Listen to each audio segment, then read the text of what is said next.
Boa noite. Boas-vindas a todas as pessoas presentes no Teatro Paulo Altran. O teatro está adaptado às normas de segurança, dispondo de alarmes, brigada de incêndio, luzes de emergência e extintores. As saídas estão sinalizadas e destravadas. Em caso de emergência, siga as orientações da equipe presente. Solicitamos não consumir alimentos e bebidas dentro da sala de espetáculo. O uso de celulares também deve ser evitado, pois a luz dos aparelhos atrapalha a apresentação e incomoda as pessoas ao seu redor.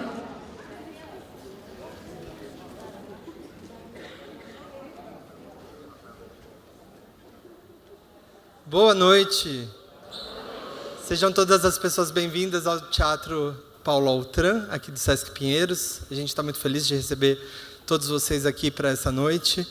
É um reencontro e um encontro com esses autores, né? Walter Hugo, Itamar. Bom, não vou fugir do script, vamos lá.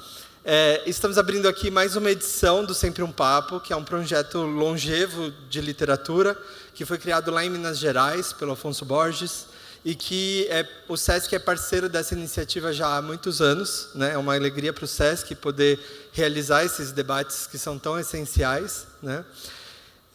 E nesse ciclo que a gente está realizando nesse momento, o foco estão sendo os diálogos sobre questões ambientais.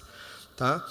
Então a gente vem promovendo novas visões sobre sustentabilidade e respeito aos ciclos naturais. Este é o segundo de uma série que vai até abril. Tá? Então a gente teve um em outubro, a gente vai ter outro em dezembro. Já posso adiantar, daí eu vou fugir do script. A gente vai receber Sérgio Abrantes e Sandra Benites, vai ser lá no auditório, e é na segunda terça-feira do mês de dezembro, então estão todos convidados. Então, nesse segundo encontro, né, a gente está abordando temas fundamentais para repensarmos nossas relações com o planeta e os ciclos que nos sustentam. No encontro de hoje, temos como tema Territórios e Pertencimento, Terra como Fundamento das Existências. E, para começar essa jornada, a gente tem a honra de receber aqui Itamar Vieira Júnior, Walter Hugo Mãe, com a mediação da jornalista Adriana Couto. E eu desejo uma noite inspiradora a todos vocês. Obrigado.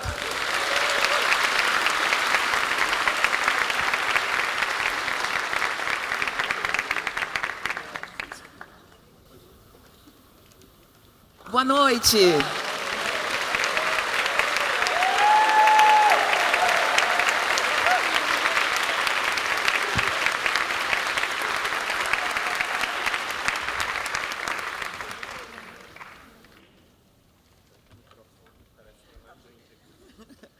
Boa noite a todos, a todas. Que prazer ver esse teatro assim. Repleto de leitores, repleto de pessoas que querem hoje refletir sobre o nosso tema proposto e também estar mais perto desses escritores que a gente gosta tanto. Eu sou muito fã, como vocês, então estou muito feliz de estar aqui. Muito bem-vindo, Itamar Vieira Júnior. Por favor. Boa noite a todos. Um prazer de estar aqui com você. Walter, mais uma vez, né, Walter? Semana passada a gente fez uma tabelinha também, lá em Minas. E estamos aqui agora. Claro, e você circulando muito, né, Itamar? Que bom, né? Esse encontro com os leitores, para você, é importante? É importante. Acho que tem uma troca que é muito... Que vale a pena, que é muito importante, né? Olha, eu fico pensando assim, os leitores dispõem ali do seu tempo para ler o que você escreve. Você tem que ter um tempinho também para encontrá-los, para falar com eles, né? Eu acho que esse ecossistema que chamamos de literatura, ele só faz sentido se tem essas peças, o autor, o que foi escrito e o leitor. O leitor é que, com o corpo dele, vai dar vida a tudo que foi escrito. Se não tiver leitor, não existe literatura. Então... Walter Hugo Mãe, bem-vindo a São Paulo. Obrigado, muito obrigado. Boa noite. Obrigado. Cidadania brasileira é a caminho? Eu estou sempre pedindo a ver se alguém faz assim um milagre que eu queria muito poder ficar mais tempo e um dia até comprar aí uma casinha e ficar um tempão assim Já por aqui. decidiu onde você vai ficar? O Brasil é grande. É São Paulo? Eu fico dividido entre São Paulo e o Rio, admito. Porque o Rio tem aquela coisa, não é? Assim, pronto, é muito bonito. Mas depois São Paulo tem os Não os levem a mal, museus. tá, gente? É porque no Rio tem praia, tem montanha, né? Eu no Rio até eu fico bonito. Mas São Paulo depois tem os museus, tem cada vez mais espaços de cultura, de exposição e tem gente incrível e amigos. E é um prazer estar aqui com você outra vez, Adriana, e estar com o Itamar. A gente, estes últimos dias, coincidimos em numa Sim. mesa, mas também coincidimos em Belém, onde não partilhamos Foi em mesa, Belém, foi mas também. eu assisti, É. então tem sido um prazer acompanhar o Você Itamar. viajou de Belém, Minas, São Paulo, Rio de Janeiro, mais onde, Walter? Maricá, Belo Horizonte, Itabira, Belém, São Paulo, Rio. E agora vou para o Rio outra vez. Vai para o Rio. Uau, uma turnê. Uma turnê. Uma verdadeira turnê. Um astro pop, né? Eu tô- Vocês Sim, dois estão bem astros pop mesmo. Muito obrigada, então, pela presença de vocês. O nosso papo rola aqui até as 9 da noite e eu estou muito feliz. Meu nome é Adriana Couto, eu sou jornalista, apresentadora e eu também estou muito feliz de estar aqui. E eu vou falar logo do início, que eu estou aqui olhando para Inácio de Loyola Brandão, grande escritor brasileiro, que está aqui com a gente hoje, imortal. Vamos levantar. Imortal. Salve!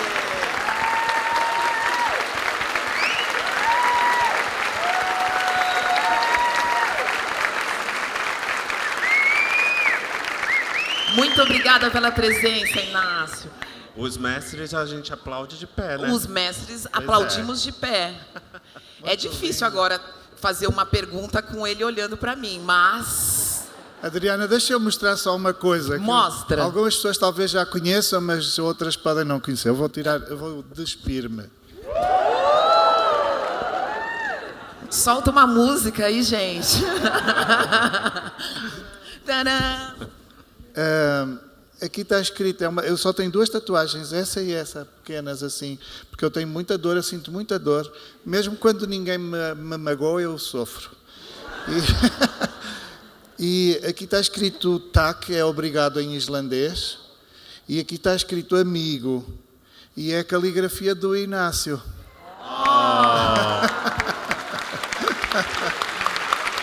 É lindo.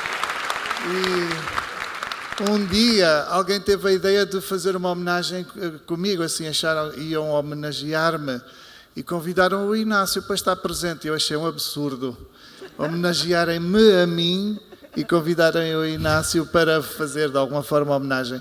Então eu no dia anterior eu passei num tatuador e reverti a coisa. E eu pedi a ele para escrever num papel a palavra amigo, ele não percebeu para quê. E eu tatuei, então vamos ser sempre amigos, estamos sempre amigos. Que bonito. Que lindo. Ó, eu vou contar uma historinha também com o Inácio. O Inácio é esse mestre da nossa literatura. E, assim, todo mundo sabe, em todo lugar, as pessoas nem sempre são simpáticas, né? Para quem está chegando, para os novos, às vezes esnoba. E ele é esse homem imenso, generoso, esse artista generoso, que acolhe os que estão chegando, escrevendo agora, com muito afeto, muito carinho. Uma vez na Bienal, eu estava me apresentando, acho que foi com o Luiz Cardoso, do Timor, e o Inácio veio, pediu licença, interrompeu, fez uma declaração tão bonita, eu fiquei emocionado, me entregou um bilhetinho e as pessoas aplaudiram. Depois ele escreveu também no jornal, e fez no Estadão, porque ele escreve para o Estadão, e fez uma coisa assim, uma declaração bonita. Ele disse, não, eu estou aqui, mas acho que a gente tem que falar sobre os novos, os que estão chegando, mais ou menos assim, eu me lembro, Inácio. E agora, assim, eu tô aqui, tô passando o bastão para os mais jovens, e citou meu nome, né? E eu achei aquilo tão generoso, É muito né? lindo, É uma coisa rara hoje em dia, então a gente deve celebrar isso, Essa presença. esse personagem imenso que está aqui entre É nós muito hoje. lindo, é. Claro. E se eu posso, no meio está o Igor. Igor fica estranho no meio, porque do lado de lá está a Márcia. E a Márcia é a esposa do Inácio. E há uns anos a gente fez uma viagem na Amazónia juntos, e o Inácio fez uma declaração de amor tão bonita à Márcia, mas tão bonita, que ele disse qualquer coisa assim: eu poderia mudar tudo na minha vida, só não mudaria o meu amor por Márcia. Essa é a única coisa na vida dele que, de facto, ele jamais mexeria. Por causa disso, ele está no meu livro O Paraíso São os Outros. Tenho uma dedicatória ao Inácio e à Márcia, porque, de facto, foi das declarações de amor mais bonitas, mais encantadoras que eu já vi. E eu depois também conheci a Márcia e entendi porque é que ele faria tal declaração. Então são pessoas que eu gosto muito. E gosto muito do Igor também, que eu conheço há menos tempo, mas que escreveu um livro sobre a Ruth Souza, e gosto muito destas pessoas. Que bom, né? Que bom estarmos entre amigos. Inácio, se você queria ficar ali quietinho, recolhido, a gente já te expôs. Desculpe. Eu fiquei Obrigada. até pensando, será que esse microfone não é dele? Ai, olha, vamos mudar essa mesa. Bom, gente, vamos... Ah, tá vendo? São eles dois, muito bem. Tá. Daqui a pouco, até o final, eu passo o microfone para você. Fique tranquilo, eu não vou aguentar.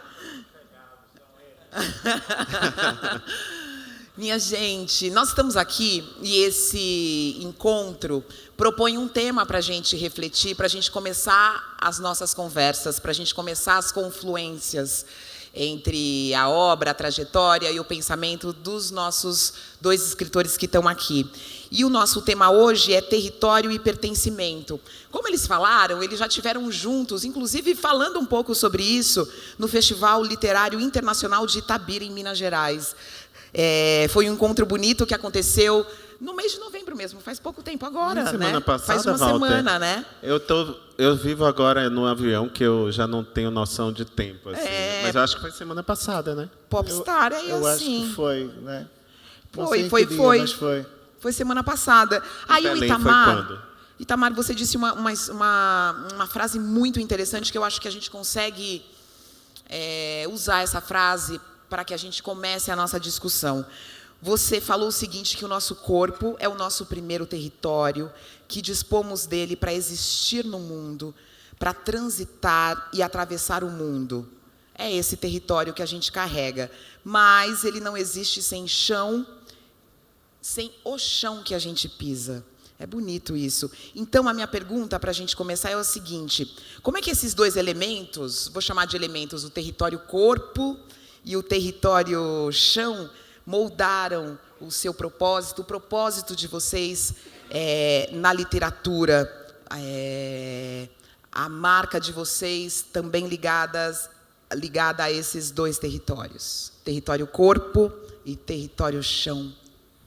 Essa é uma questão crucial, importante. Eu tenho aproveitado esse espaço do fazer literário, da literatura, para refletir sobre muita coisa, né? E se eu tivesse que eleger algo importante para que eu não penso nunca num livro, num romance, num conto a partir de temas. Eu sempre sou arrastado pelas personagens, mas essas personagens me arrastam pelas questões vitais de sua vida. E tanto em Torto Arado quanto em Salvar o Fogo, eu acho que a terra é esse elemento central, né? Mas não é a terra como um bem econômico que está em disputa entre as pessoas, entre o latifundiário e o pequeno produtor. Não é isso. É o chão que a gente pisa, é a terra que nos sustenta. A gente não é nada sem ela, né? Esse é um dos direitos mais vitais de qualquer ser humano. E não só dos camponeses, é direito nosso na cidade também. A gente precisa de uma casa para habitar, do chão da cidade, das ruas para transitar. Essa é uma questão que atravessa sociedades e culturas de todos os tempos da história. E neste momento, há muitos lugares que vivem conflitos seríssimos, né? Se formos pensar a Ucrânia, a Palestina, né, o que vem ocorrendo na Palestina, de forma, né, tão brutal, tão terrível. Mas no Brasil também, quantas lideranças camponesas, ambientalistas, ainda continuam tombando todos os anos nessa luta por território. E aí eu fico espantado como algo que é tão vital ainda é negado a tantas pessoas, né? Algo que que não há vida sem isso. Nem os animais que voam, eles precisam descer em algum momento para se alimentar. Eles precisam do chão para pisar, para retirar o alimento. Nem eles vivem sem isso. Se eles não vivem, imagine nós, né? E há muitos esse direito é negado. Muitas comunidades indígenas ainda vivem conflitos sérios. Seus territórios ali estão cercados por arcos de desmatamento que vai engolindo a terra indígena. Muitas comunidades quilombolas vivem isso. Ou seja, muitas comunidades tradicionais, né, com muitas origens, vivem isso, essa experiência. E daí refletir sobre isso, né? Como é que a gente pode tratar algo que é tão vital como um bem, reduzir a categoria de propriedade, ou como um bem econômico? Isso é algo que deveria ser assegurado a todo e qualquer ser humano. E aí o que eu tenho escrito vai nesse caminho, né? A partir dessas personagens eu vou refletindo sobre a importância de tudo isso. Dizem que quem escreve está sempre refletindo sobre seu tempo, né? Sobre o que é relevante e importante para si, mesmo que ele não tenha consciência, uma consciência muito objetiva, muito clara disso, mas está refletindo sobre o seu tempo. E eu acho que talvez tenha sido o fato de eu ter me formado em geografia, talvez tenha sido o fato de ter, durante mais de quase 18 anos, percorrido os campos da Bahia, do Maranhão, encontrando pessoas que viviam conflitos, ou que eram ameaçadas, ou que mesmo morreram nesse percurso, nessa luta por território. E de entender que muitos ainda vivem privado dessa necessidade, né? Para mim, a arte e a literatura tem sido um caminho para refletir sobre tudo isso. Como isso é vital, é crucial e ainda é negado para muitas pessoas. Sim, e como esse território, e você falou um pouco sobre isso, como ele é parte dessas pessoas, e como ela é parte das suas personagens, né? E eu falo isso, para a gente ter uma noção de como é importante, como é vital, o primeiro território que nós habitamos é nosso próprio corpo. O corpo é um espaço sobre esse espaço, e sem ele a gente não vive, né? Ou seja, muitas vezes o chão que a gente pisa é uma extensão desse corpo. E não há vida sem esse corpo. Esse corpo é tudo que nós temos, né? E esse corpo é tantas coisas, ele diz tantas coisas. Ele é um corpo que é identificado por onde ele passa. Ele é um corpo que pode ser... Todo corpo é político, mas alguns se destacam em algum momento da história como mais políticos do que o outro. É por ele que estamos brigando, lutando também. E aí as personagens vêm com essa marca, né? Com essa história, com esse instinto quase de sobrevivência. Muitas delas não têm o conhecimento que nós temos, as leituras que nós temos, mas seguem essa trilha com um outro tipo de sabedoria, né?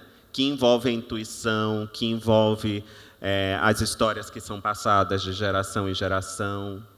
Ou seja, essas personagens também habitam essas histórias com esse corpo território, que é político e que nos diz muito sobre nós mesmos, né? Eu tenho escrito... pode até pensar, para alguns é uma história datada, se reflete sobre um tempo da história do Brasil, mas o que eu percebo, o que eu sinto, é que a história dessas personagens é um acúmulo de história de todas as outras as personagens que eu não vou poder narrar, não vou poder contar, e que veio antes dela, assim como nossos corpos também. É um acúmulo de tempo, de história de muitos outros que vieram antes de nós, né? Então, acho que essa consciência, ela meio que atravessa tudo aquilo que eu escrevo, e a maneira como eu penso e como eu reflito também o mundo. Sim, você falando, a gente vai pensando em muitas, né, outras conexões. Fiquei pensando nas pessoas escravizadas que vieram aqui, os nossos pensadores e pensadoras brasileiras e brasileiros estão falando um pouco sobre isso, sobre as pessoas que trouxeram no seu corpo a sua cultura, a sua língua, o seu jeito de ser, a sua religiosidade. Foi com esse corpo que essas pessoas chegaram aqui, e é a partir dele que tudo foi fundado, né? Com certeza, e os que aqui estavam também, né? Essa é uma metáfora, nem é metáfora, é a verdade, né? Porque é a verdade nua e crua. Se a gente for pensar na história brasileira, é essa história também feita com esses corpos, né? A partir desses encontros. E quando a gente pensa no Brasil, é impossível pensar o Brasil sem pensar na diáspora africana, e na importância desse evento histórico para a nossa formação, e como isso ainda reverbera no nosso cotidiano, né? Como ainda é importante falar sobre isso hoje. Porque eu acho que é nesse momento que nós temos olhado de uma maneira muito honesta para a nossa história. E isso é importante. Durante muito tempo, essa história ela estava lá nos livros de história, mas no cotidiano as pessoas não estavam falando sobre isso. De uma maneira tão intensa como a gente percebe hoje. E é importante falar sobre isso. Eu acho que não me lembro onde foi, Didi, que eu disse que eu até lembrei dessa história, lembrei da história para mostrar a importância desse corpo-território e pensar que essa travessia, a travessia da diáspora, dessas pessoas que foram sequestradas na África e trazidas para o continente americano de uma maneira violenta, para a gente entender a importância desse corpo, essas pessoas estavam despidas de tudo, não podia nem pegar algo que era seu e trazer consigo. Até das vestes elas eram arrancadas, e viajavam sem quase nada. Mas nesse corpo habitavam histórias, saberes e coisas que não se perderam.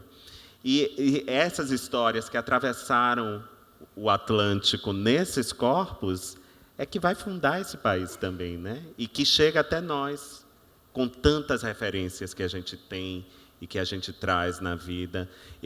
Antes, aqui nesse edifício, eu e o Walter fomos ver a exposição de Um Defeito de Cor, baseado no romance da Ana Maria Gonçalves. E, assim, nessa exposição, é um livro imenso, né? Talvez o livro de literatura mais importante escrito no nosso século, no século XXI, aqui no Brasil.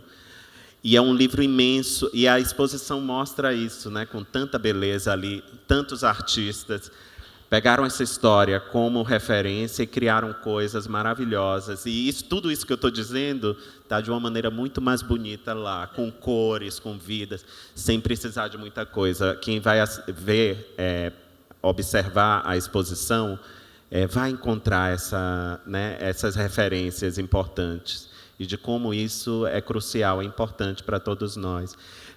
E por que é importante? Às vezes eu vejo algumas pessoas dizerem assim: isso já foi há tanto tempo, que coisa masoquista, quase maniqueísta, de se repetir essa história sempre.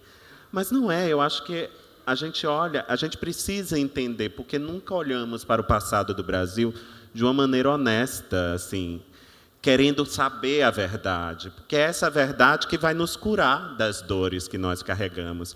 Isso ainda define quem vive e quem morre no Brasil. Quem vai receber analgésico no hospital e quem não vai receber, ou vai receber uma dose qualquer lá. Aqueles que correm mais risco de vida trafegando na cidade do que outros. Esse corpo é território também, é político. Alguns são mais vulneráveis do que outros, e a gente sabe por quê. E é legado dessa história. Se a gente não entender, não refletir sobre isso, o que será de nós no futuro, né? A gente quer pensar tudo isso para curar nossas dores, eu acho. E para projetar algo diferente do que já vivemos até aqui, né? Mas eu sou um otimista, eu vejo esse momento nosso, esse momento que vivemos no Brasil com muito otimismo. Porque pela primeira vez, eu acho que na nossa história, a gente olha para o nosso passado com honestidade, sem medo de revirar tudo, do quanto isso pode nos machucar, mas também do quanto isso pode nos curar, né? E pode nos levar para um outro lugar, um lugar onde a vida seja melhor, né? E que a gente possa viver de uma maneira mais equânime, e que nenhum corpo seja vulnerável a ponto de temer por sua integridade, por sua vida, né? Claro, claro. Walter.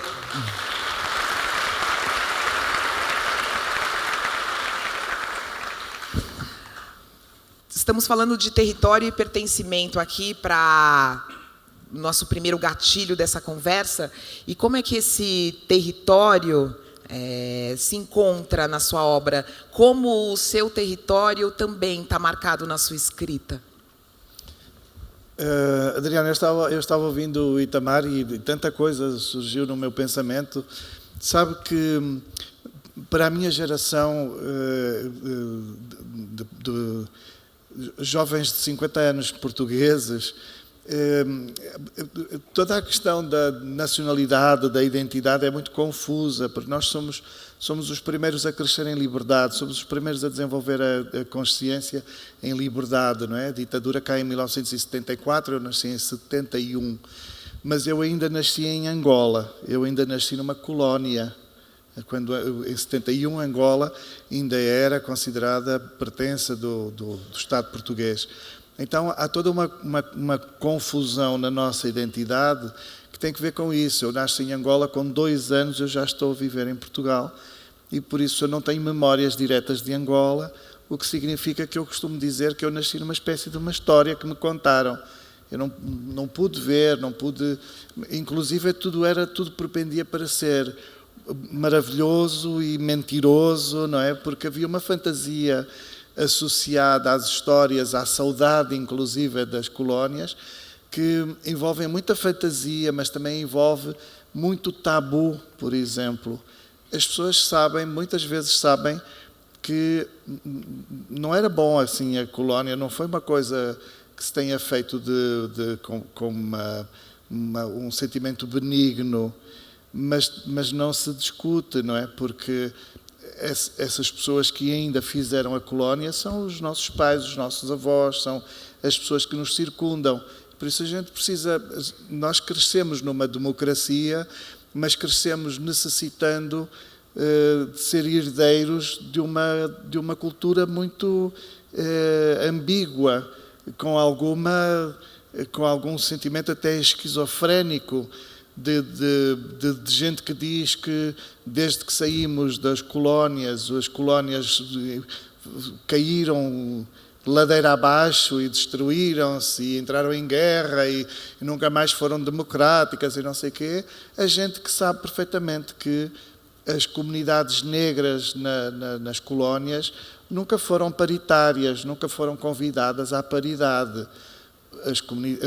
As colónias eram excelentes para os brancos, que viviam de forma privilegiada, e os negros ficavam prestando serviços, e por isso não eram pessoas escravizadas, mas eram alguns, provavelmente, muito parentes de pessoas escravizadas, e por isso tudo isso reverbera na nossa identidade, e sobretudo num indivíduo como eu, que sou demasiado sensível à agressão, tudo isto reverbera de uma forma muito complexa, não é?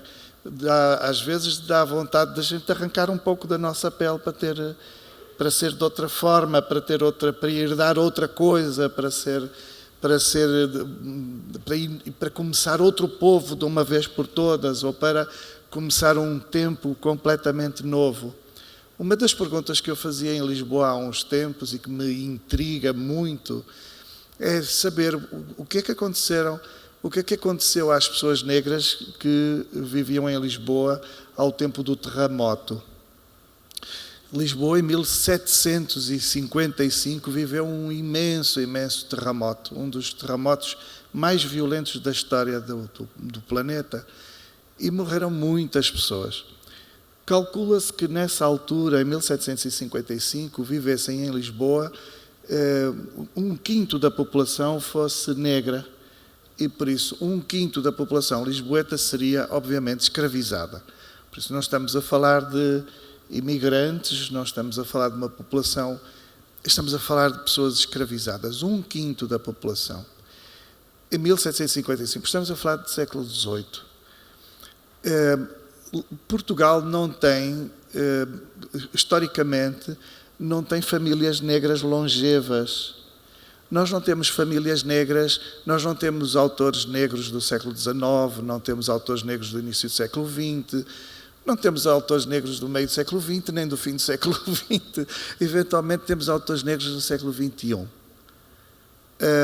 E eu perguntava onde estão todos esses negros? Eles não podem ter sido abatidos, mortos com o terremoto. Terão de ter morrido muitos brancos também, mas muitos negros terão sobrevivido.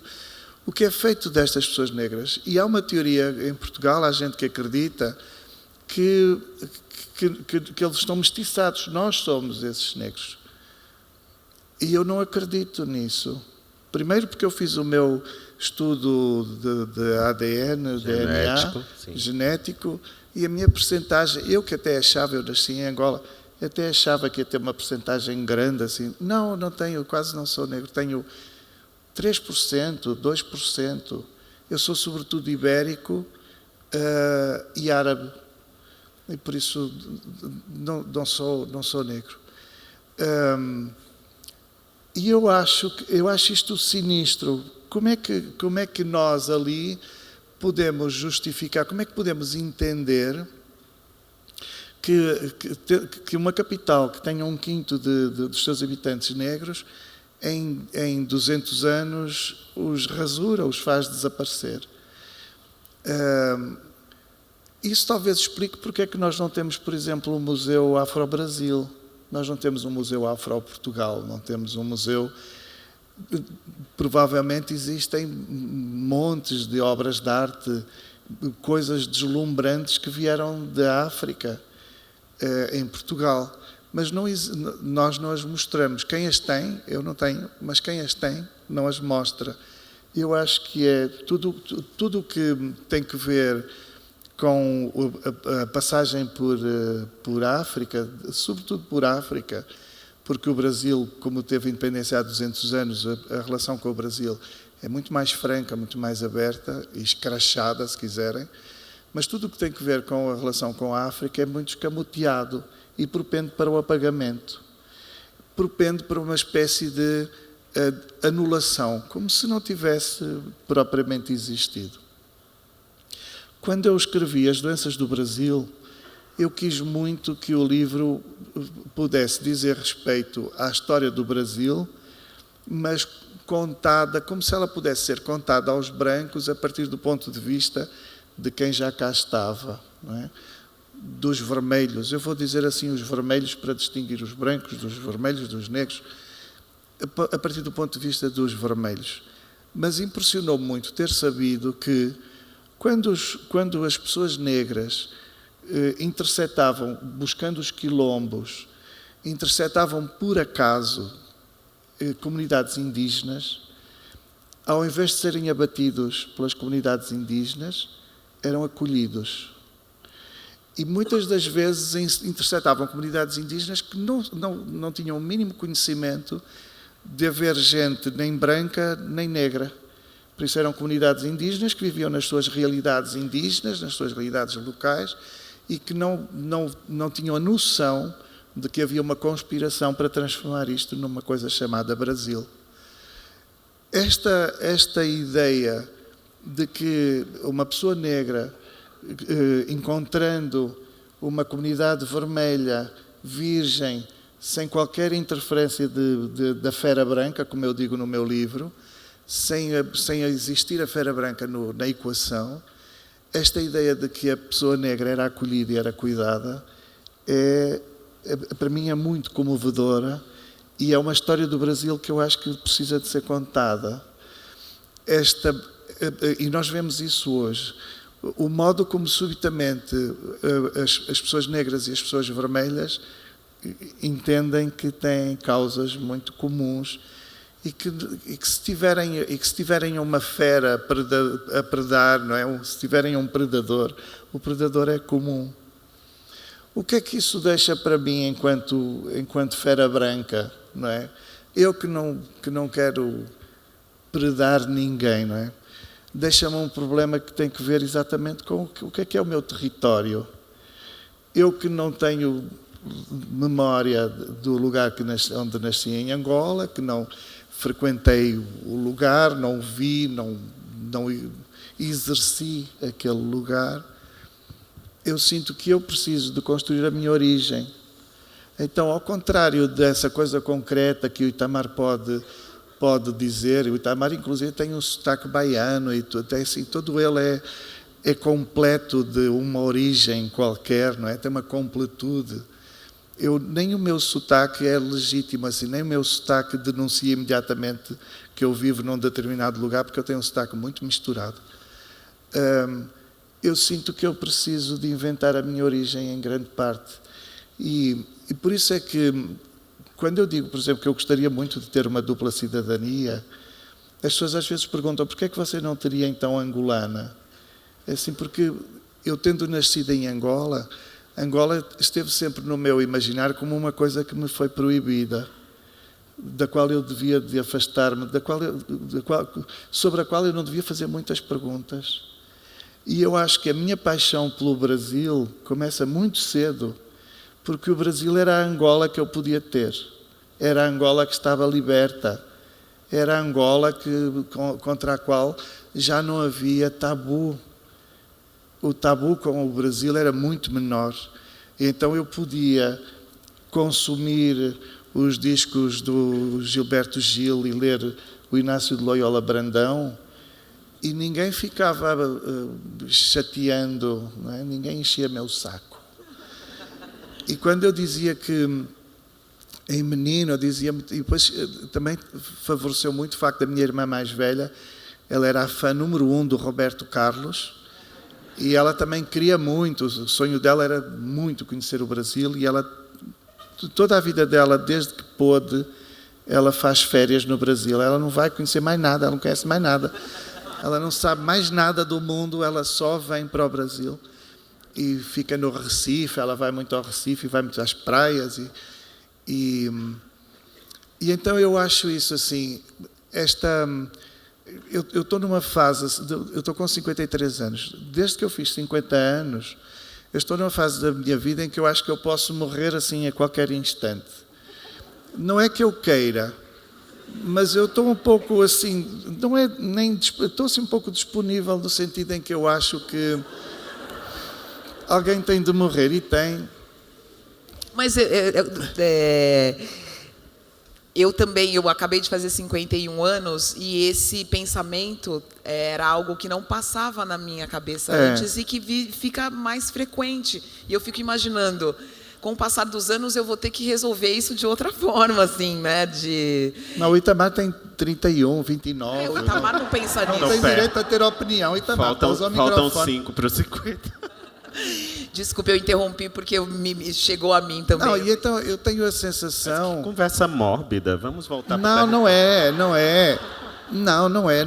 mórbido, é uma celebração. Por quê? Porque eu sinto que eu acho que estou a fazer um processo que é muito comum no Brasil fazer-se, que é de facto o de entender a minha origem. E a minha origem, ao contrário de dizer respeito imediatamente a uma terra onde eu coloco o pé, é uma cultura.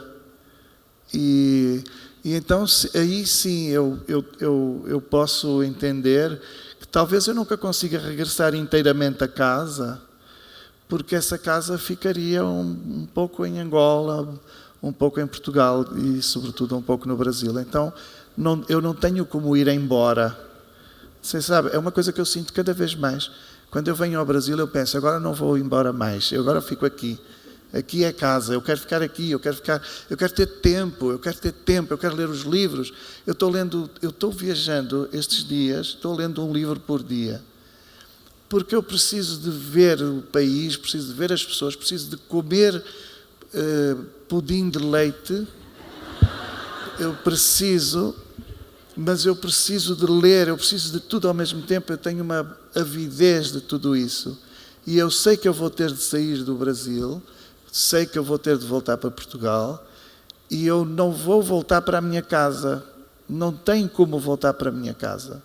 Por isso não tem como eu ter um território que eu diga, isso agora é meu, sou eu, estou aqui inteiro. Não tenho isso.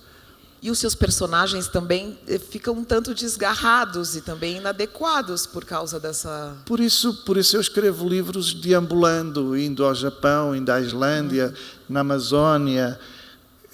Eu quero de tudo um pouco, eu sou feito de tudo um pouco e não tenho como... E sobretudo, eu tenho a tendência para me aproximar de onde eu sinta perigo. É curioso, não é? Eu sou aquele amigo que... Vocês sabem, quando acontece alguma coisa horrível, normalmente toda a gente desaparece, não é? Só fica mesmo quem é muito íntimo. E eu sou aquela pessoa que aparece nessa altura. Eu apareço na vida das pessoas, mesmo das pessoas que eu não sou muito próximo. Quando acontece alguma coisa mais estranha, mais trágica, menos inteligível, eu apareço nessa altura. E também não sei porque é que eu estou a dizer isso agora. Mas é só para mostrar que isto está estranho, está ficando mórbido. O Itamar é porque tinha a razão. imaginação é território de ninguém, então você está aí deve ser isso, transitando. Deve ser isso. O Walter disse os seus últimos livros, seus livros mais recentes, a gente tem realmente um passeio, né? São lugares diferentes, os personagens estão ali em cenários diferentes. E você, Itamar, na verdade, a gente encontra nos seus livros esses mesmos territórios que são próximos também do lugar que você viveu, do que você estudou, o campo, as pessoas que você conheceu, a sua literatura é habitada por esses lugares que você foi. E fico pensando, será que você vai sair desse território, ou esse território também é a sua literatura? Será que você pretende também nos apresentar outros cenários, levar seus personagens para outros cenários? Uma boa pergunta. Quando outro dia não, faz bastante tempo, anos até, eu vi Walter Ugumã, ele nem me conhecia. Nas redes sociais, ele fez uma viagem para o Irã e ele fazia fotos e postava um monte de coisa e falava um pouco das impressões dele. Eu fiquei esperando um romance lá no Irã. Eu queria muito escrever, mas ainda não.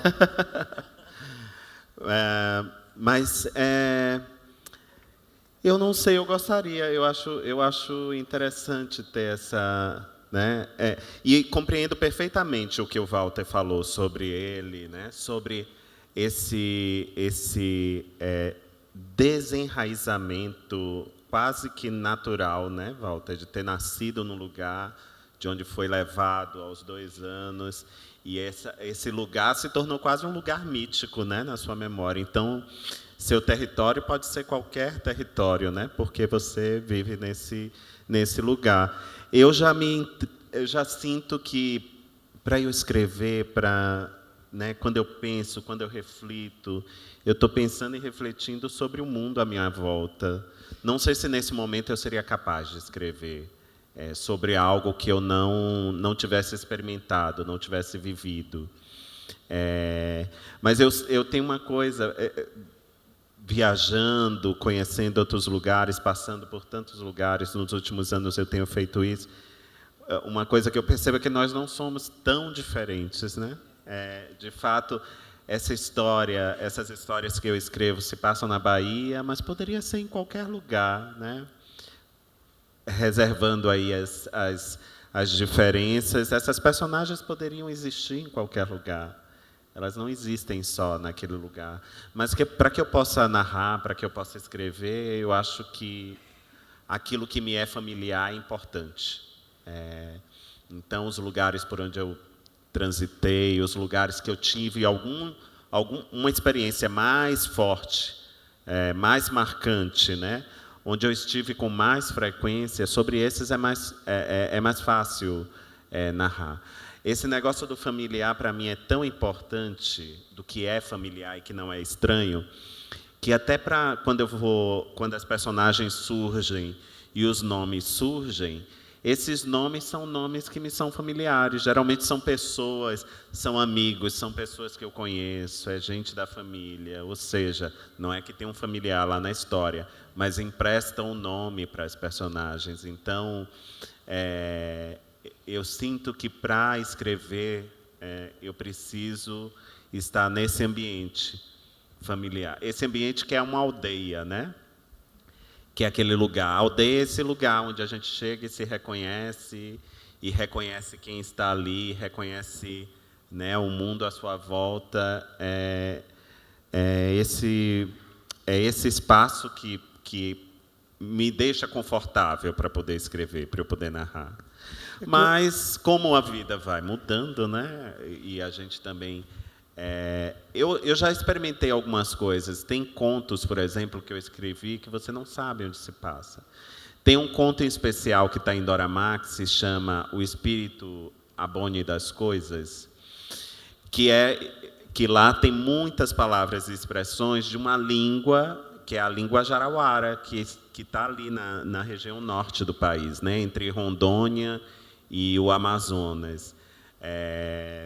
Então, aquele ambiente, que é o ambiente da floresta, já seria um ambiente distante da Bahia, né? Mas, ainda assim, eu experimento, eu vou escrevendo, mas, para eu poder escrever aquilo, eu acho que aquele ambiente precisou, de alguma maneira, se tornar familiar para mim. Então, lendo muitas vezes, né? Estando naquele lugar, voltando, eu pude viver essa experiência de quase ser um nativo. É essa experiência, talvez, como escritor, que eu busque, de viver como nativo entre as personagens, para poder escrever aquela história, narrar a história como elas contam, né, para os leitores também. Não, eu ia dizer que eu funciono, não é exatamente ao contrário, mas quando algo é muito próximo, muito íntimo, quando é muito da minha terra, eu tenho tendência para não conseguir escrever. Então, eu vivo num bairro pescatório, num lugar de pescadores. Eu vivo numa cidade muito, muito, muito bonita, chamada Vila do Conde, que é uma cidade de granfinos, só tem granfinos.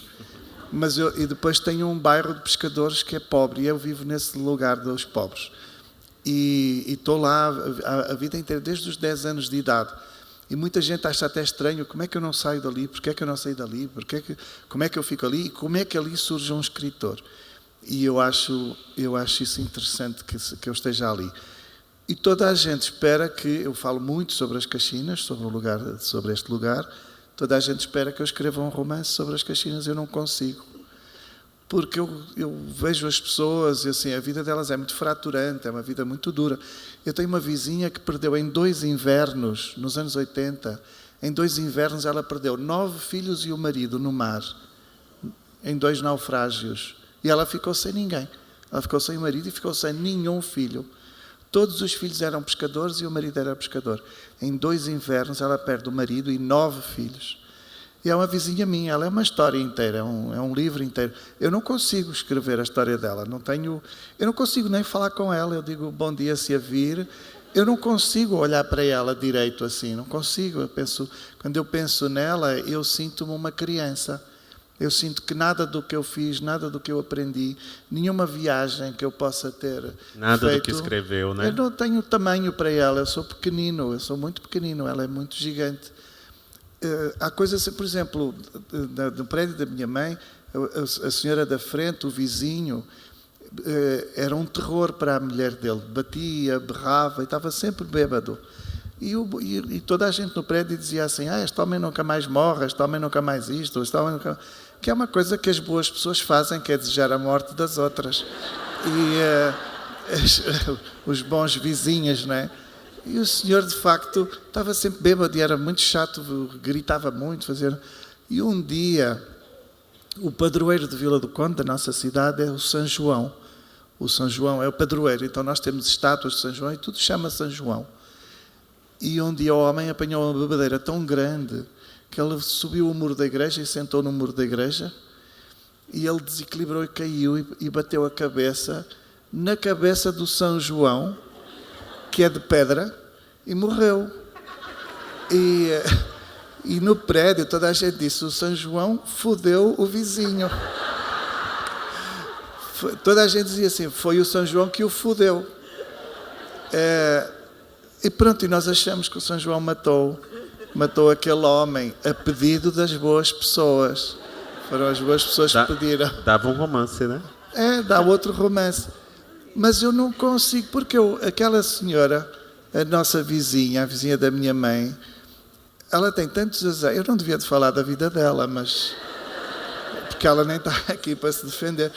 Mas a vida dela é tão desgraçada, que ela depois teve outro homem e era uma pessoa tão encantadora, eu gostava tanto dele, era tão simpático, que o homem morreu com um câncer sumariamente. Assim, um dia desapareceu. Então alguém me perguntou, o que aconteceu ao namorado da senhora? Se ela morreu com câncer, assim, mas a gente nem deu conta que ele estava doente, ele só morreu. E então, eu quando vejo essa senhora, ela é um poço de tristeza tão grande que eu também não tenho idade para ela. Assim, eu não sei, eu não sou adulto à beira dela, eu não sei nada sobre o que dizer a uma pessoa assim. E nas Caxinas, o traço que mais me chama a atenção e mais me impressiona tem que ver com o incesto. É o lugar do mundo onde acontece mais incesto. Então, se eu escrevesse um livro sobre as Caxinas, toda a gente ia querer que eu cantasse os feitos heróicos dos pescadores que vão cavalgando as ondas naqueles barquinhos de nada. Mas eu, se escrevesse, eu ia escrever sobre algumas pessoas que eu sei que são filhas e netas do mesmo homem. Porque tem isso assim, de os homens fazerem filhos às próprias filhas. E então aí estaria o livro que eu gostaria de escrever. Só que depois eu não podia viver ali, que ninguém ia querer que eu vivesse nas Caxinas. Contando uma história, eu ia ter que ir embora. Sabe? Então, não sei, é tudo muito... Então eu preciso de ser de outro lugar. Eu vivo ali, a minha mãe está ali desde que eu tenho 10 anos, por isso há 43 anos que eu tenho uma relação com aquela terra e que estou por ali. Mas eu não posso dizer que ali é a minha origem, porque eu acho que um dia, quando eu quiser mesmo escrever sobre aquilo, eu vou ter de estar longe, a minha origem tem que ser outra. Eu tenho de ter um apartamento em São Paulo. Eu fico com a impressão, então, que você fica mais livre dentro da sua escrita e até para uma criação estética, quando você escolhe esses lugares, te dá uma liberdade de criação maior. Adriana, você sabe que quando eu pesquiso demais, quando eu leio demais para escrever um livro, eu chego a um ponto e eu sinto que está a ficar falso, que já chega. Eu não quero saber mais, eu quero inventar o resto. Eu quero poder imaginar as coisas. Eu quero poder, a partir da imaginação, potenciar aquilo que eu acho que é o lugar do outro. Porque não tem que ver sempre com o meu lugar. É claro que todos os livros acabam por compor a minha própria biografia e a minha própria pessoa está em todos os meus livros, em todas as minhas histórias. Mas se eu pesquisar demais, se eu fizer, por exemplo, as pessoas acham que eu, em alguns livros, fiz muitas perguntas, entrevistei gente, assim, eu não quero entrevistar, até porque as pessoas nunca dizem aquilo que eu quero que elas digam. Se eu perguntar, elas dizem umas coisas assim medianas. Se as pessoas tiverem grandes ideias, grandes frases, elas vão esconder para um dia escrever um livro delas. Então ninguém vai dar assim, ninguém vai entregar uma grande frase, uma grande ideia. As pessoas não entregam isso. Então eu é que tenho de conquistar isso através da minha própria imaginação. Eu tenho um caso muito paradigmático. Quando eu escrevi a Desumanização, eu escrevi um livro sobre uma menina de 11 anos e ela menstrua no livro, assim, pela primeira vez. E eu nunca menstruei, eu queria assim, ocorreu-me perguntar a algumas mulheres, às mulheres minhas amigas no café, e eu pedi para elas me explicarem como foi quando menstruaram a primeira vez. E elas todas muito bobas, não disseram, não contaram nada, não se lembraram, é como se não fosse nada, assim, não é possível que não fosse alguma coisa estranha, assim, ou que metesse medo, ou que desse uma certa maravilha, ou um certo orgulho, porque já sou adulto, já sou adulta, agora posso ser mãe, ou posso isto, ou tenho medo porque posso engravidar, sei lá, ou dói, eu tenho medo porque dói, ou fico triste porque dói. Mas alguma coisa alguma memória tem de ter impactado, não é? Mas elas, muito burras, disseram todas que não se lembravam de nada, que não havia nada, não disseram nada que eu pudesse aproveitar para o meu livro. Assim, não, e eram as minhas melhores amigas, assim. Eu acho que elas fizeram de propósito. Muito íntimas. E quando eu escrevi o livro, eu inventei. Então a menina, a dada altura, a Aldora, menstrua, e eu invento o espanto dela, invento toda a emoção e a expectativa e o medo, eu invento aquilo tudo, pensando assim, se ninguém conta para mim, eu vou ter de chegar lá de outra forma. As minhas amigas, quando leram o livro, vieram-me dizer que era mesmo assim. Que leram o livro e tinham lembrado. Então, essa ideia de a gente pesquisar, fazer pesquisa, como muitas vezes, como um jornalista pode fazer, das duas uma, ou eu, enquanto escritor, não sei perguntar, ou eu não sei sequer escolher as testemunhas, não é? As pessoas indicadas para colaborar com a minha pesquisa, e eu tenho cada vez mais ficado convencido disto. Independentemente de quem somos, aquilo que nos interessa mesmo saber, nós podemos, em grande parte, podemos chegar lá por um aprofundamento empático, por empatia. Sabe, por exemplo, falando das questões fraturantes que estávamos a falar, uma vez perguntaram, eu uma vez escrevi um texto sobre a questão das escolas e dos professores. Eu sempre defendo os professores, porque o meu pai tinha a 4ª classe, estudou 4 anos, e a minha mãe estudou 3. E eu fui a primeira pessoa licenciada da minha família. E eu só fui licenciado por causa da escola pública, porque me deram a possibilidade de estudar no ensino público. Por isso, eu jamais seria a pessoa que sou, jamais seria um escritor, e sobretudo o escritor que sou, se não tivesse tido acesso a uma escola pública grátis que me foi oferecida. E eu uma vez escrevi um texto sobre a escola e sobre os alunos, a importância dos nossos filhos nas escolas, mas eu não tenho filhos. E houve alguém que disse, esse homem devia estar calado, ele não tem filhos, ele não é professor, não trabalha numa escola, não tem que falar das escolas. E eu escrevi um outro texto em que eu disse, eu não preciso de ser um professor para defender os professores, eu só preciso ser uma pessoa decente. E depois eu dizia, eu não preciso ser uma pessoa negra para poder defender as pessoas negras, eu só preciso ser uma pessoa decente. Eu não preciso ser uma mulher para defender as mulheres, eu só preciso ser uma pessoa decente. E por aí fora. E esse é, no fundo, eu acho que esse tem de ser, de algum modo, o lugar de toda a gente. A decência é verdadeiramente o lugar que nós deveríamos ocupar. A decência. E aí diríamos respeito a todos. E por isso, defender todos, porque eu não quero passar por aquela coisa daquela história do indígena, não é? Chama-se a história do índio, mas a gente não deve dizer mais índio. Que dizia, não é? Um dia vieram por não sei quem e eu não disse nada porque eu não era não sei quem. Outro dia vieram por não sei que mais e eu não disse nada porque eu não era não sei por que mais. Mas um dia vieram por mim e ninguém falou nada porque não sobrou mais ninguém senão eu. Então, eu acho que nós temos sim de falar uns pelos outros, temos sim de levantar toda a gente à paridade, pela decência.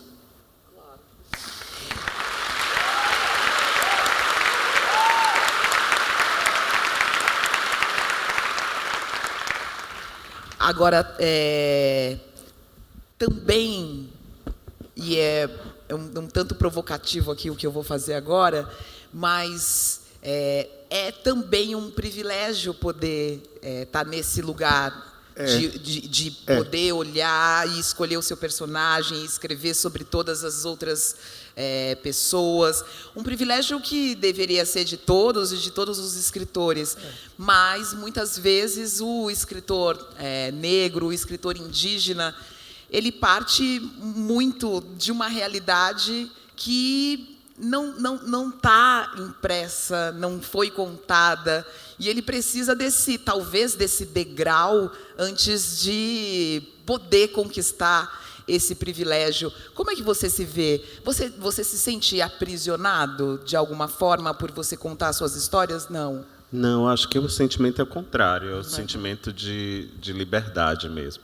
Primeiro, de se ver representado num meio onde isso ainda é difícil, onde isso ainda é muitas vezes questionado, né? Acho que vivemos num tempo melhor, mas ainda questionam muito, né, sobre isso. Não dá para falar de determinadas coisas sem tocar em temas que às vezes não diz respeito ao outro. Quando, por exemplo, precisamos, quando eu conto a história de vidas negras, de vidas indígenas, quase sempre o tema do preconceito vem para um primeiro plano. Porque, de fato, essa é a vida das pessoas nesse país, né? Não tem como se omitir, não tem como esconder.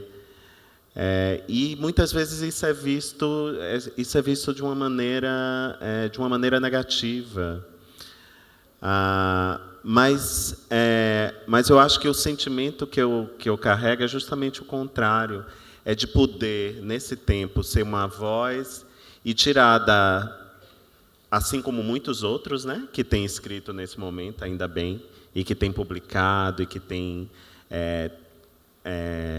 têm aparecido, que têm conquistado leitores, e que os prêmios têm levado para frente, para que a gente conheça.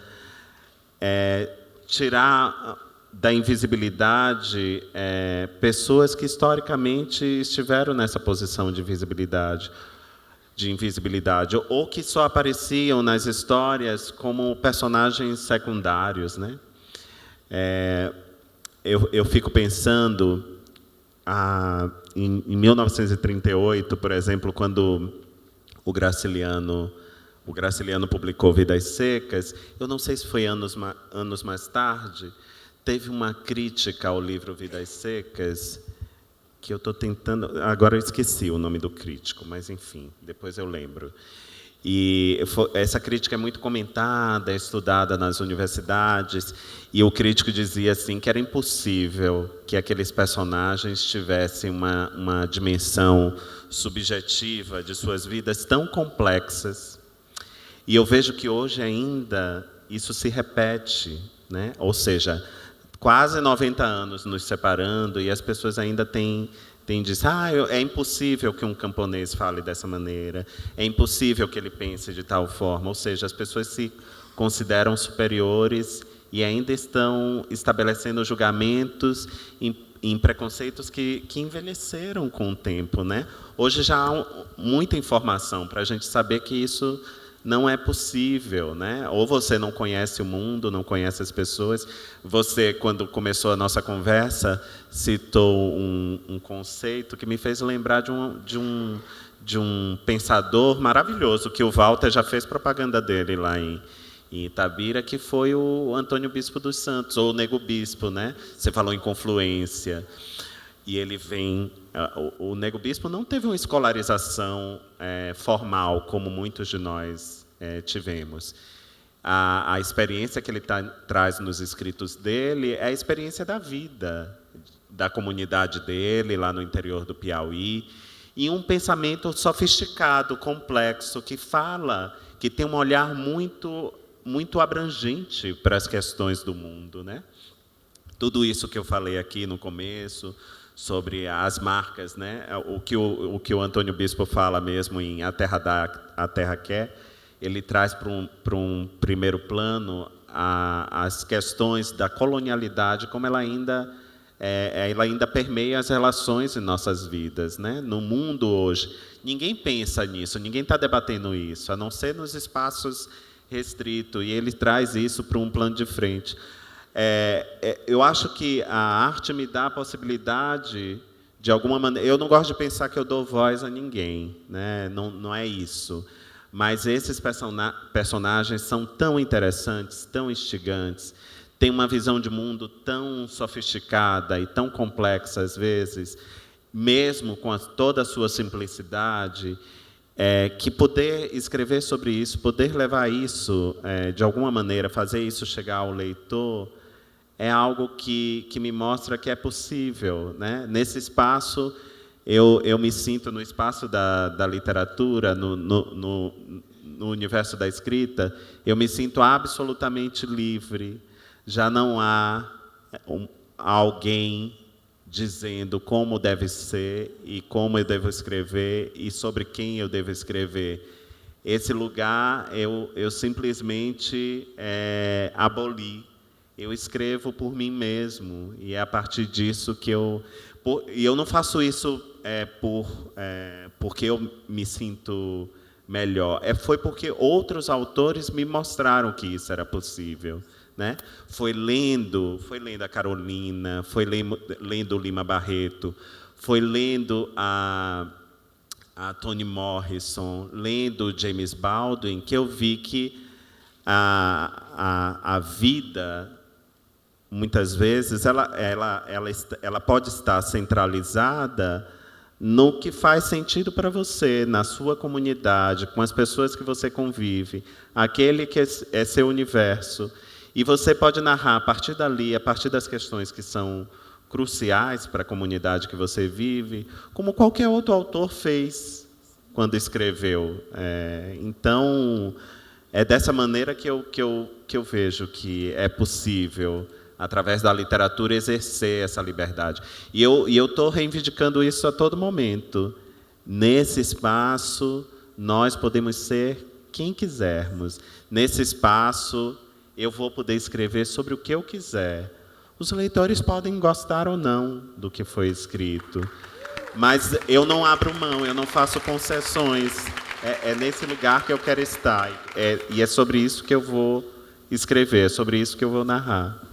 Fazendo uma associação com o que vocês estão falando aqui, o Walter disse das amigas que não conseguiram explicar para ele o que era ficar menstruada, e ele foi e conseguiu escrever e dizer para elas como era aquele sentimento. Dizer para elas não, mas temos ali um livro que consegue dar conta de alguns sentimentos que elas não conseguiram dar conta e passar para você. De alguma forma, também esses personagens que você retrata, que muita gente acha simplório e que não tem uma complexidade. E que às vezes aparece um pensamento que não tem... eles não conseguiriam falar sobre isso, mas eles sentem tudo isso. E o escritor nos ajuda a entrar nesse pensamento, a estar com eles, né? Eu acho que tem um pouco desse componente, né? Com certeza, até porque nós não escrevemos biografias, né? Não são as biografias dessas personagens. Aqui há uma tarefa e há um trabalho, e esse trabalho é de dar voz e vez à imaginação. Vejam o que Walter fez com a desumanização, né? Ele não adiantou investigar, ele pode ter lido até artigos científicos, mas foi a imaginação que permitiu que aquela personagem menstruasse, e ele, a partir desse lugar, pôde narrar isso. Olha que exercício maravilhoso, lindo de liberdade, né? Sempre me questionam assim, olha, por que as personagens são mulheres? Por que elas estão nesse primeiro plano da história? E eu digo, eu cresci cercado dessas mulheres. Os homens estavam fazendo outras coisas na rua, ganhando a vida, e elas estavam ali. E, para mim, era instigante, desde criança, observar essas mulheres como suas vizinhas. Podiam ser vizinhas também da comunidade, mas também minhas tias. minhas avós, essas mulheres com tanta força vivendo num mundo que muitas vezes era muito hostil à presença delas, né? E eram atravessadas por violência a todo momento. E elas não baixavam a cabeça, elas se indignavam e falavam mais alto. Enfim, no meu imaginário se fixou essa ideia de essa personagem forte, né, que vem desse lugar, dessa mulher. Acho que isso atravessa, de alguma maneira, aquilo que eu escrevo também. Talvez seja se eu for pensar de uma maneira mais, vamos dizer assim, acadêmica, né, talvez este mundo, neste mundo a gente possa desconstruir algumas coisas, né?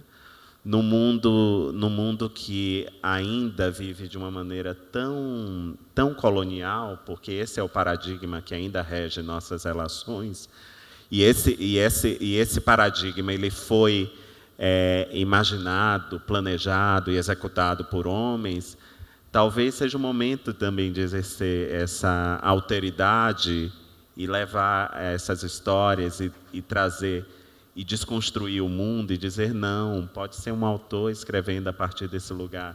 Ele pode estar falando, afinal, esse é o pacto que nós fazemos, nós que fazemos literatura. O pacto de que a imaginação prevalece, né? Então, a gente pode ser qualquer coisa.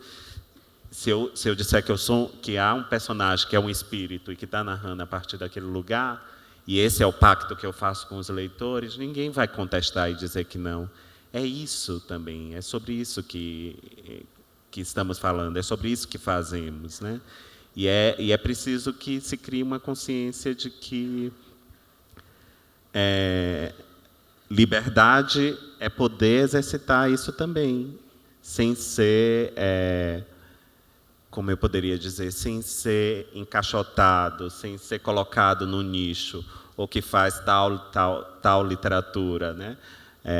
Fazemos literatura, todos juntos. E cada um está falando sobre o que é relevante na sua vida, no seu horizonte, né? Está escrevendo sobre aquilo que é relevante na sua vida, no seu tempo. E é assim que as coisas vão acontecendo. Muito bem. Deixa eu só acrescentar. Eu li há dias o livro do António Bispo dos Santos e ainda estou debaixo do efeito da sua leitura, porque é de facto um dos livros mais maravilhosos que eu já li. E uma das coisas que ele usa e que me apetece juntar agora é a ideia de recolonização. E mais do que decolonizar, como vocês dizem, é recolonização. E então é, no fundo, transformar aquilo que está instalado em algo que a gente volta a ocupar. E uma das coisas, quando o Itamar está dizendo esta questão da imaginação, desta liberdade, que tem de ser uma liberdade absoluta, porque senão não vale a pena o jogo da literatura ou o jogo da arte. Eu estou lembrando que junta aqui, além da imaginação, junta aqui a fertilidade das línguas, da língua. E uma das coisas que me fascina nos autores, por exemplo, brasileiros, é receber a língua recolonizada, ou seja, é receber a língua fertilizada de uma forma que jamais poderia ter acontecido em Portugal.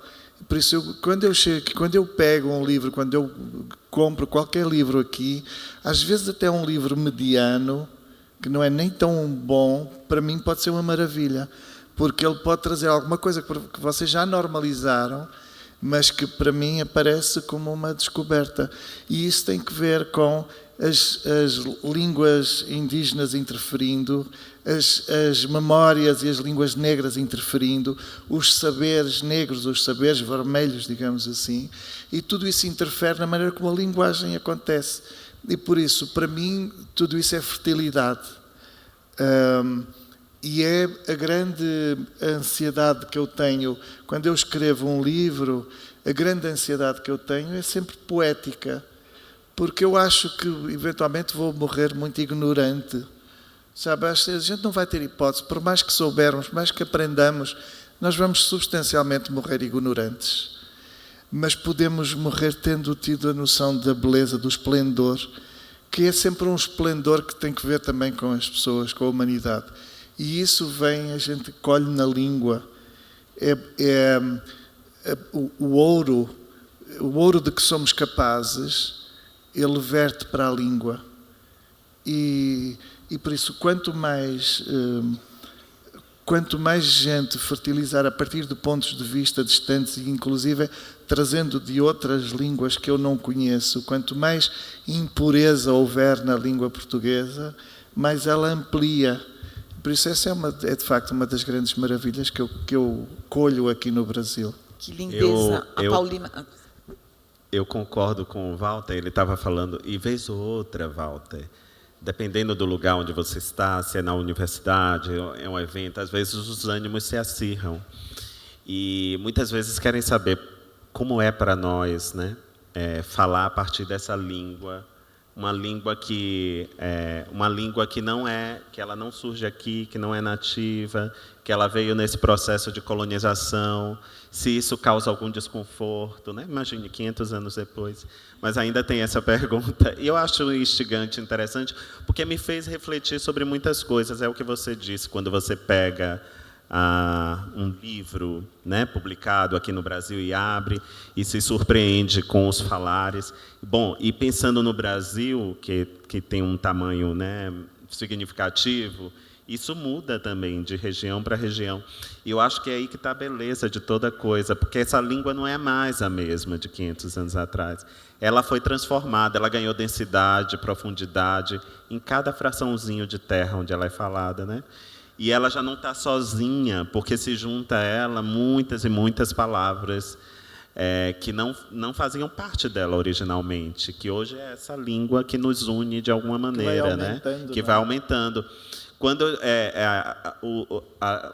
o português no Brasil e o português europeu, ele está se afastando, não de uma maneira negativa, mas porque com o passar do tempo ganhou contornos, né? E até algumas pessoas, e eu estou dizendo o que dizem lá em Portugal, porque as pessoas são muito ciosas, né, da língua, querem proteger, acham que os youtubers, né, almoço e no os jantar, eu vejo discussões lá em Portugal, por exemplo, muito chato. as crianças, né, estão assistindo muito YouTube e aí estão falando como os brasileiros. Eu vejo essa preocupação e eu digo, nossa, eu até penso, comigo, tá? Eu penso isso assim, nossa, que bobinho, vai acontecer isso mesmo. A língua vai mudando, né? Porque a língua está viva, ainda bem. É isso que eu quis dizer. E não é pura. Mas são tantas as palavras. Pura. Pois é, são tantas as palavras que já não e também não você nos sabe une, qual é né? hoje a minha palavra brasileira favorita? Qual? Eu vou gostar de dizer isso, porque a gente teve uma conversa lá atrás. É brioco. Qual é? Eu não entendi, a Didi também Qual? não entendi. Brioco.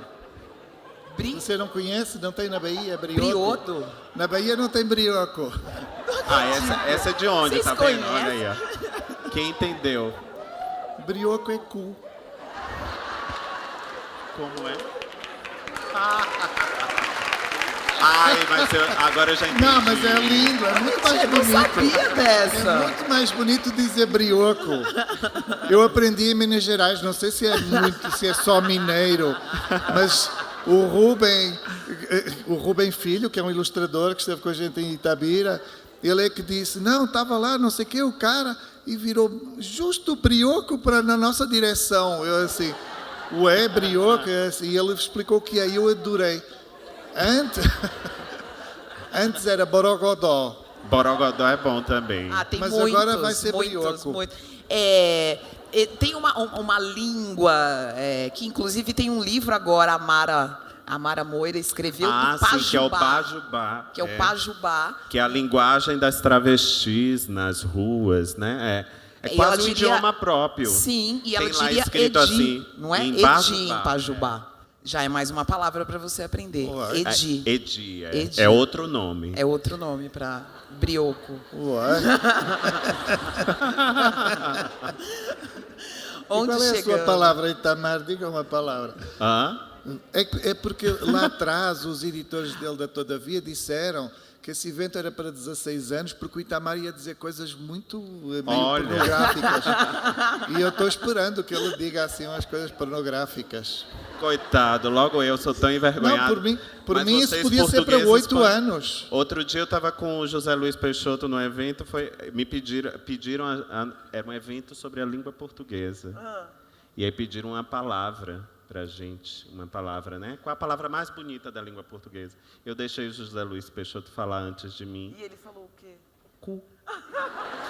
E aí eu disse, o que é que eu vou falar agora? Aí quando me perguntaram, eu disse, me recuso, porque foi tão... O teatro Mas eu veio não disse abaixo, cu, eu disse né? brioco, Então, é muito mais bonito. pois é. Não é emudecedor, eu acho que dá para falar depois disso.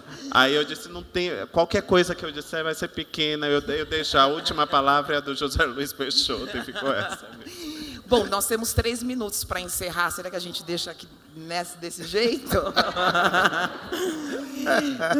Pode ser. Eu lembrei dessa questão da língua quando eu entrevistei a Pauline Tiziani. Sim. E ela disse que, de alguma forma, ela, escrevendo em português, não conseguia expressar, por exemplo, o cenário que ela cresceu, nasceu, as pessoas, porque faltava na língua portuguesa uma referência que fosse da cultura e do lugar dela. Então, não existe nenhum nome de planta, nenhum nome de animal, que ela possa usar e descrever. E é por isso também que essa literatura dela em português dizem que é tão pouco descritiva. Ela diz, o português não me dá essa chance. É interessante isso também. Mas eu acho que os processos históricos também fizeram com, por exemplo, o português falado em Moçambique e Angola não tenha se aprofundado, né? Não tenha ganhado essas nuances que ganharam no Brasil. Sim. Porque o tempo, e até pela história do Brasil, por esse afluxo de pessoas, dos que aqui já estavam, dos que vieram de fora, eu acho que isso tirou o domínio, né? O régio da língua portuguesa, como é falada na Europa, e aqui o português foi ganhando esses contornos que, enfim, que é a beleza dessa língua hoje, né? É o que torna ela bela. E que a gente se sente tão livre, tão à vontade de escrever. Sem dúvida nenhuma, o Brasil é hoje o grande detentor da língua portuguesa, não é? Onde há mais gente falando e mais gente fertilizando essa língua. Isso não há dúvida nenhuma. E a gente na Europa, eventualmente, fica lá casmurrando, não é? A gente fica ali meio velhinho, segurando a língua como se fosse uma coisa que vai morrer um dia também, não é? Mas não morrerá, nascerá outra, a língua vai sempre ser outra e outra e outra. Para mim, o fundamental é que nós nos possamos entender. E por isso, o que me maravilha verdadeiramente é poder vir aqui e comprar os livros. E melhor seria se os grandes livros fossem editados lá, para que eu nem tivesse, para que toda a gente tivesse a oportunidade, mesmo sem viajar, de aceder aos grandes autores da língua portuguesa, que muitos estão aqui. A gente vai citar o bispo de novo, porque ele foi citado aqui. Maravilhoso. E ele diz, né, que é possível que 2 culturas, que 2 línguas, que 2 comunidades possam coexistir, né, também. Então, essa confluência, que essa confluência possa acontecer. E eu quero agradecer a confluência que aconteceu hoje aqui. 1 minuto para as falas finais e agradecer esse público que veio acompanhar vocês, por favor. Por favor, Walter. Muito obrigado, foi um prazer estar aqui. Obrigado, Inácio, por ter vindo. Obrigado a todos, obrigado, Márcia e Igor, obrigado a todos. É um privilégio estar com o Itamar. O Itamar é um autor absolutamente maravilhoso, como vocês sabem. Eu tive o gosto de encontrar o Itamar quando o livro dele tinha acabado de sair no Brasil. Tive a inteligência de o comprar e de pedir para ele assinar. Eu tenho a primeira edição do Torturado assinada pelo Itamar, porque o encontrei na Bahia, e fico muito feliz vendo o percurso dele, meteórico, maravilhoso. E é uma maravilha encontrar a Adriana aqui outra vez. Acho um pouco injusto, porque ela está sempre igual, parece sempre da mesma idade. E eu, de cada vez que vejo, eu vou envelhecendo. E eu estou parecendo já pai dela, no mínimo. Mas nós costumávamos ser da mesma idade. Não somos mais. Muito obrigado a todos.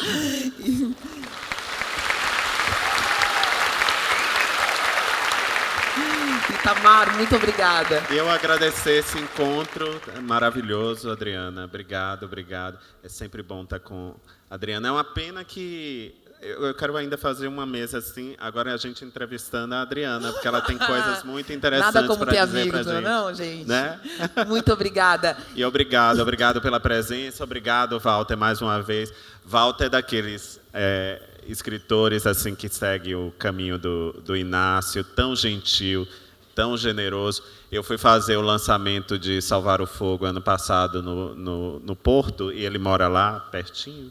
Aí ele mandou uma mensagem delicada, assim, dizendo: olha, eu não vou poder ir ao seu lançamento, porque eu recebi um convite para ir ao show do Chico Buarque, e eu não posso, eu tenho que ir no Chico Buarque. Eu disse: não, está perdoado, você vai ver o show do Chico Buarque. Então é isso, obrigado, Walter. Obrigada, que prazer ter vocês aqui.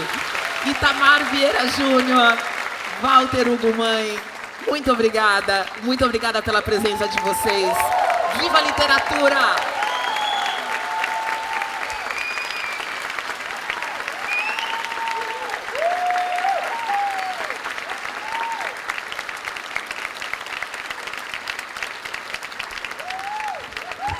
Obrigada, Inácio, pela presença. Um beijo, gente. Voltem bem. Até a próxima.